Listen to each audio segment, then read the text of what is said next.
వాళ్ళారా మీ అందరికీ నా హృదయపూర్వక వందనాలు. మనము కడవరి దినాలలో ఉన్నాం, అంటే దుర్దినాలలో బ్రతుకుచున్నాము కదా. ఈ దుర్దినాలలో ఎలాంటి వారినైనా సాతాను అపవాది మోసం చేయడానికి సిద్ధముగా ఉంటది.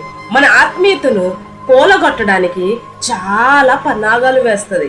ఎందుకంటే ఎవరైనా దేవుని సన్నిధిలో ఎదుగుచుంటే వాడు ఏదో ఒక రకంగా 10 రకాలుగా వాడు ప్రయత్నాల చేత మన ఆత్మీయతను దెబ్బ కొట్టడానికి ప్రయత్నిస్తున్నాడు. కాబట్టి ప్రతి ఒక్కరూ బహు జాగ్రత్తగా దేవునిలో ఉండాల్సిందిగా మనవి చేస్తున్నాను. అంతేకాకుండా నాజీరు చేయబడి దేవుడి కొరకు ఏర్పరచబడిన సంసోను జీవితాన్ని ఒకసారి ఆలోచించండి.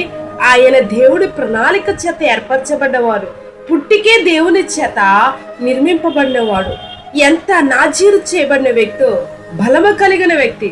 చూసారా, అపవాది దెలీలియా ద్వారా ఎలా మోసగించిందో, తన ఆత్మీయతనే కాకుండా తన యొక్క శారీరక జీవితాన్ని కూడా పాడు చేసింది.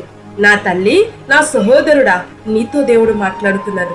కడవరి దినాలలో ఉన్నాం, మనం భక్తిలో ఉన్నాం అనుకుంటున్నాం, కానీ ఎంతో మంది ఏర్పరచబడిన వారే మోసపోతున్నారు. బహు జాగ్రత్తగా ఉండు.